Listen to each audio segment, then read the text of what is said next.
From the comforting arms of Bellevue to the electrifying pace of the city, my life transformed in ways I could never have imagined. Once wrapped in a cocoon of love and trust, a devastating betrayal by Damien pushed me out, making me question everything I held dear.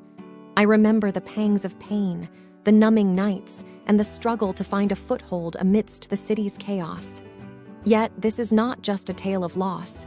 It's the story of my rebirth. In the city's maze, I found more than just a fresh start.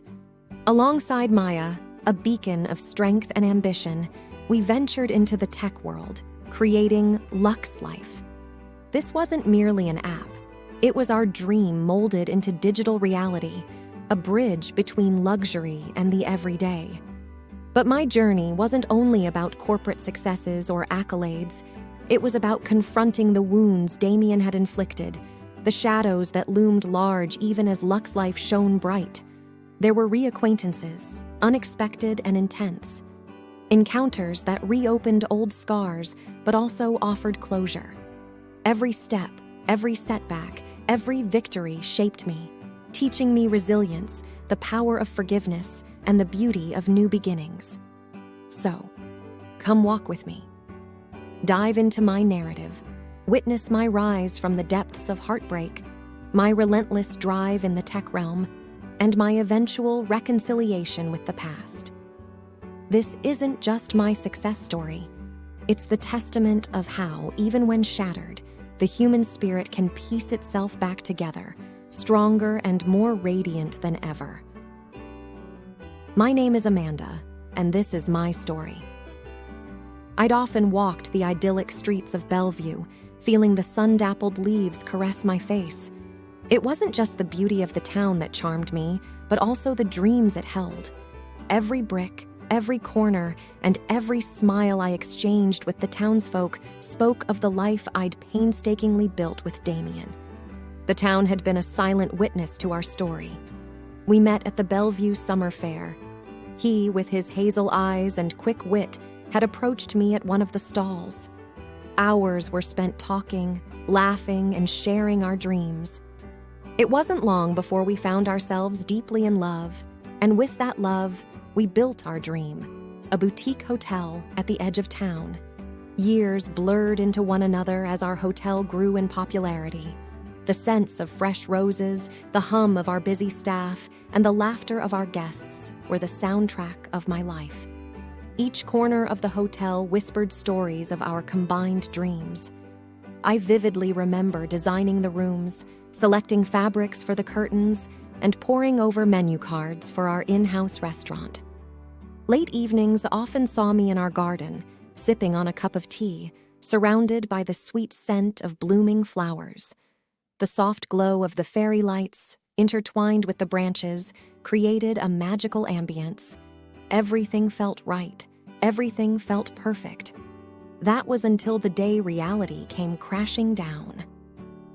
Curiously sorting through paperwork in our study one afternoon, I stumbled upon bank notices. My heart raced as I scanned through the shocking numbers.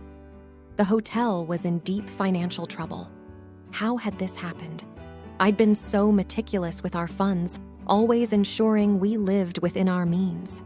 Confronting Damien that evening, my world shattered. The man I'd loved, trusted, and built a life with confessed to his mistakes.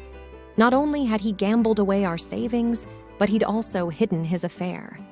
The pain was unbearable. Our dream was slipping through my fingers, replaced by hurt, confusion, and a torrent of questions. In my heartbreak, Maya's voice was a balm. My best friend since college, she'd always been my anchor. We had shared countless nights talking about our dreams and aspirations. "Come to the city," she gently urged. "You deserve a fresh start." A sleepless night followed. But by dawn, the decision was made.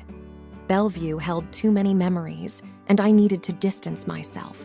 Packing was heart-wrenching. Each object, each memory was a stark reminder of my broken dreams. But I couldn't stay. I needed to rebuild myself. As I boarded the train, leaving behind the town, the hotel, and the man I had once adored, my heart was heavy with grief. But amidst the sorrow, a tiny flame of hope flickered. It was time to redefine myself. The deafening sounds of the city's hustle greeted me as I disembarked from the train. The towering buildings dwarfed me, their imposing structures a stark contrast to the comforting embrace of Bellevue's open landscapes.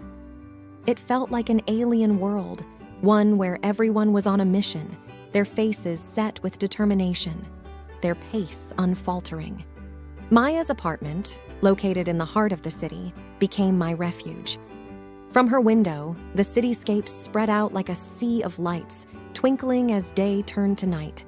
The constant hum of traffic, the distant sirens, and the occasional laughter from the streets below were both unsettling and strangely comforting. Maya, ever the pillar of strength, took it upon herself to immerse me in city life. From introducing me to the local delicacies at the street corners to navigating the maze of the metro, she was my guide. But what intrigued me the most was her work. She was a project manager at a tech firm, a world I knew little about. Day by day, I tried to understand the intricacies of her job. Meetings, pitches, brainstorming sessions. It was all so foreign to me. Yet, amidst this confusion, an idea began to germinate.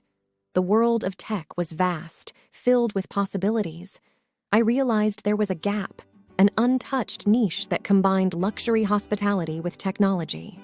One evening, as Maya and I sat on her balcony, I hesitantly shared my thoughts. To my surprise, she was ecstatic.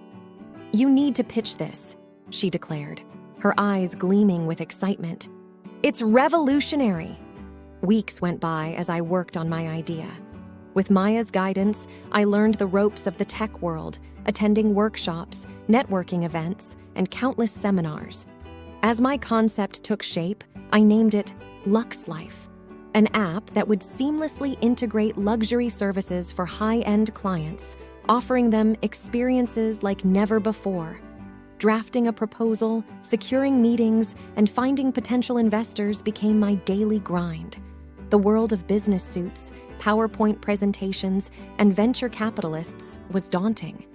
More than once, I found myself battling doubts and insecurities. Is this truly for me? I often pondered.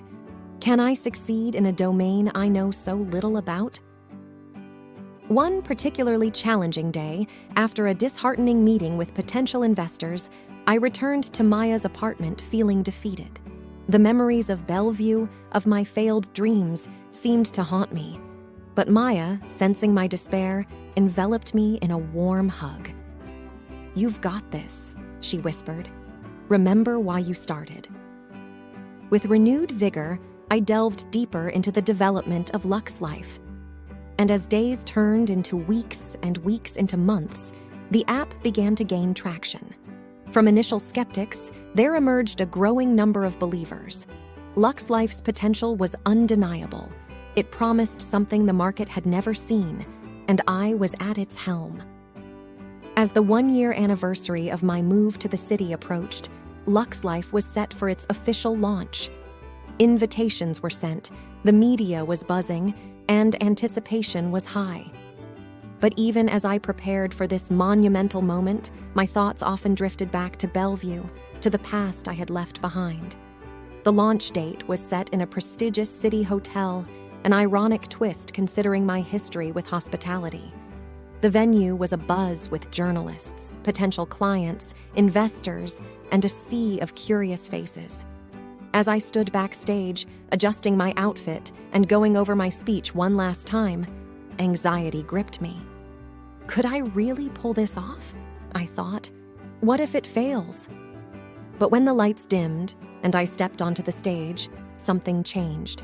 The crowd's attentive gaze, the hushed whispers, and the weight of the moment fueled a newfound confidence in me. With every slide I presented, every feature of Lux Life I described, the audience seemed more intrigued, their skepticism replaced by genuine interest. The questions post-presentation were relentless, but I was prepared. Hours of rehearsals with Maya had made me ready for almost anything. As the event concluded and the applause echoed in my ears, I knew Luxe Life was set to be a game changer. However, the biggest shock awaited me at the after-party. Engrossed in a conversation with a group of investors, I felt a tap on my shoulder. Turning around, I was met with a pair of familiar hazel eyes. "Damien." "Why are you here?" was the only thought that raced through my mind. His appearance was altered, the confident charm replaced by a look of exhaustion and regret. Before I could say anything, he began. "I had to see it for myself. The rumors about your success, they're all over Bellevue. And now, the city." Taken aback, I tried to find words. "Damien, this isn't the time or place." But he persisted. "I'm genuinely happy for you, and I need you to believe that. I've realized my mistakes, the pain I caused. But seeing you here, I understand why you had to leave. You were meant for bigger things." It was overwhelming. A mix of emotions coursed through me. Anger, sorrow, disbelief. "Thank you," I muttered, excusing myself from the conversation. The night was a blur after that. The weeks that followed were a whirlwind. Luxe Life was an instant success. Its seamless integration of luxury with technology caught the attention of many, leading to numerous collaborations, partnerships, and business offers. Maya and I, once dreamers in a small town, were now names recognized in tech circles. Yet, Damien's unexpected appearance lingered in my mind. His words, his regretful demeanor, haunted my thoughts. It wasn't about reconciliation or forgiveness. It was the closure I never realized I needed. Our paths had diverged, but in that fleeting moment, there was an understanding, a silent acknowledgement of our past and the separate futures we were heading towards. Months transformed into a mosaic of memories, each tile reflecting a milestone for Luxe Life. The app was now global, with a user base that spread across continents. My life, once shattered in Bellevue, was being meticulously pieced together in the city. But success, as gratifying as it was, came with its own set of challenges.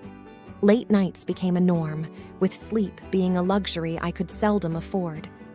Every morning, as I looked at my reflection, the toll was evident. The lines on my face deepened, the sparkle in my eyes dimmed, and a persistent fatigue gnawed at me. But driven by ambition and a desire to prove myself, I soldiered on. One such evening, as I pored over sheets of data in my high-rise office, the city lights painting a surreal picture outside, Maya walked in. Her face mirrored my exhaustion, but there was an urgency in her eyes. "We need to talk," she began. The discussion that ensued was a wake-up call. Maya was concerned, not just about the business, but about me. "You've built something incredible," she said, her voice a mix of pride and concern. "But at what cost? I see you pushing yourself, and it scares me." It wasn't just the work. It was the unresolved emotions, the past that I hadn't quite left behind. Damien's surprise visit, while providing some closure, had reopened old wounds. I realized I hadn't truly processed my feelings or allowed myself to heal. Seeking solitude, I took a sabbatical. The mountains, with their serene landscapes and crisp air, beckoned. Days turned into nights as I trekked, meditated, and journaled, addressing the chaos within. The breathtaking vistas provided a backdrop for introspection. One morning, perched atop a cliff, overlooking a sprawling valley, clarity dawned. While ambition and success were crucial, they couldn't be at the expense of my well-being. I needed balance. Additionally, I acknowledged the hurt Damien caused, but recognized the importance of moving on, genuinely leaving the past behind. Returning to the city, I implemented changes. Boundaries were set in my professional life, ensuring I had time for myself. Maya and I even initiated wellness programs for our team. But the most significant change was personal. I began therapy, addressing the emotional baggage I had long ignored. As weeks turned to months, the transformation was palpable. The laughter returned, the fatigue faded, and life, once a relentless marathon, became a more enjoyable journey. A year post my sabbatical, standing on my balcony, the city stretching below, I felt an overwhelming sense of gratitude. The trials, the betrayals, the heartbreaks, they had shaped me, propelled me towards a destiny I hadn't imagined. On a whim, I penned a letter to Damien, not seeking reconciliation, but offering forgiveness. It was a step, I realized, not for him, but for me. Bellevue, the town of dreams and heartbreaks, was a chapter I would always cherish. But the city, with its challenges and triumphs, was my present and future. Here, amidst the chaos, I had found myself,